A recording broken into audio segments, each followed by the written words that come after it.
Bugünkü sualımız birinci sual türəməyə aiddir. Digər isə üslü funksiyaların bərabər sistemlərinə aiddir. Birinci sualda deməli bizə belə bir ifadə verir. F 3i 3 üstü x üstəgəl 2 bərabərdir x kvadrat çıx 3x üstəgəl 6 vur ln 3.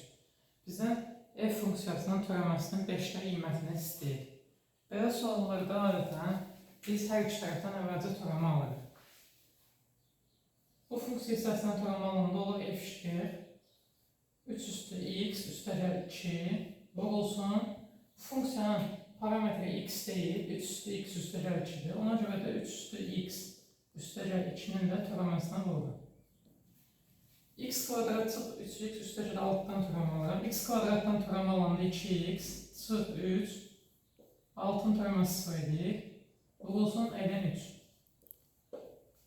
İndi yeniden yazıram verilənləri 3 üstü x üstəgəl 2 3 üstü x a üstü x şəklindədir. Türəmə alanda olur 3 üstü x vurulsun ln 3 bərabərdir 2x çıx 3 vur ln 3. İndi görürəm ki, hər iki tərəfdə ln 3 var. ln 3'ü bölürəm.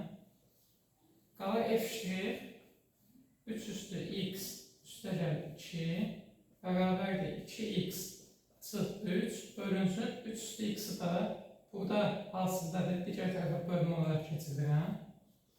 İndi bizdən nə istəyir? F 5 istəyir. F 5 tapmaq üçün də mən burada x'in yerinə 1 qoya bilərəm. Onda olur ki, F 5 bərabərdir x'in yerinə 1 qoyanda 2 çıx 3 mənfi 1 bölünsün 3. Deməli cavabımız mənfi 3'dir. Belə sorularda bizdən türəmə istəyi görə elə ilk addımda türəməni alıb, daha sonra yerinə qoyub ifadəni hesablaya bilərik. İkinci sualımız da maraqlıdır. Burada bizə belə bir üslü tənlik verib. 2 vurulsun 9 üstü x çıx 6 üstü x kiçikdir 4 üstü x-dan. Belə suallarda deməli hansı yolla yanaşmalıyıq? Bu 9 üstü x-i mən 3 üstü 2x kimi yaza bilərəm. 6 üstü x'i də 2 üstü x bu 3 üstü x kimi yazıram. 4 üstü x olur 2 üstü 2x. İndi burada iki yolumuz var. Ya biz hər tərəfi 2 üstü 2x-a, yəni 4 üstü x-a bölməliyik, ya da ki hər tərəfi 3 üstü 2x-a, yəni 9 üstü x-a bölməliyik. Məsələn, 9 üstü x-a bölsəm hər tərəfi, ya da elə 3 üstü 2x deyək, bölsək nə qalır? 2 çıx. Bunun 3 üstü 2x'e böləndə 3 üstü x gelir burada. Qalır 2 üstü x bölünsün 3 üstü x.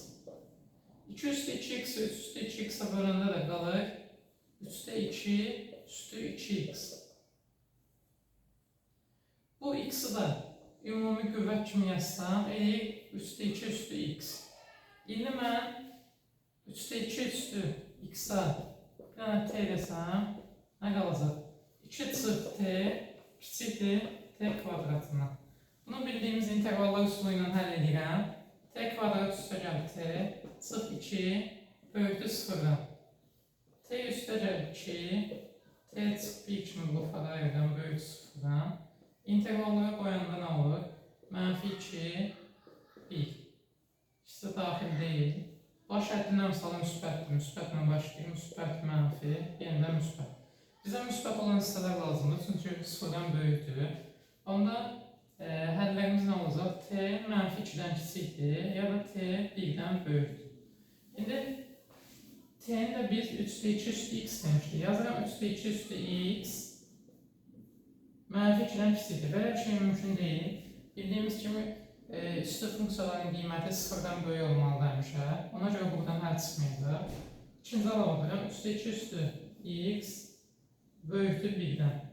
Belə olanda da yazıram x kiçikdir loqaritm 3'te 2 əsasdan 1.